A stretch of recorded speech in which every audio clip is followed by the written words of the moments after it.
There's nothing like getting fit the old-fashioned way, meaning walang masyadong high-tech equipment na ginagamit, kundi pure exercise lamang ang kailangan. There are places kung saan ino-offer ang mga ganitong services, where you just let your body do the talking and work it out yourself into fitness. At isa sa mga lugar na pwede niyong gawin ito can be found in Marikina City. This is the Fitness Pad. And don't let the name fool you, because this place offers more than just helping you have a healthy feet. Fitness Pad is a cozy place within the community where we aim to help people live a fit and healthy lifestyle. When you enter kasi the pad, we usually ask what class do you want to join, what kind of class, if you're into dancing or if you're into fitness or both. We have different kinds of classes, like from fitness to dance, from like workout, like we have yoga, we have dance classes, we have fitness classes, various fitness classes, cardio circuit. So we ask our members what classes do they want. So if they want all, they're open to that. In group classes kasi may mga benefits, like of course you're more likely to show up and keep showing up because you build friends, you gain friends here, and friends who will encourage you to join classes and even more classes.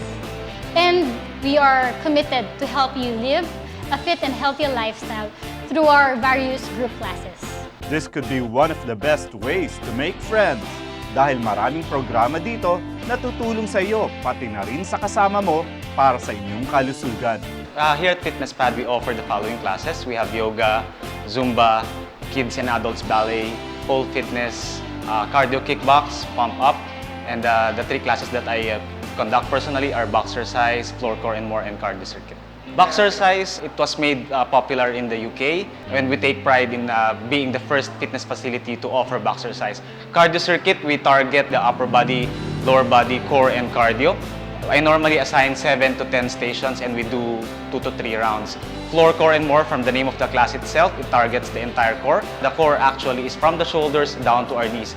So don't be surprised if within the class of floor core and more, we're also doing some upper body and lower body exercises.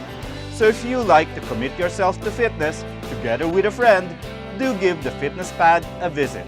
We in Fitness Pad would like to invite you to join our group classes. For more updates and schedule, please like us on Facebook. Just type Fitness Pad. We hope to see you here. Thank you. This portion was brought to you by Fitness Pad.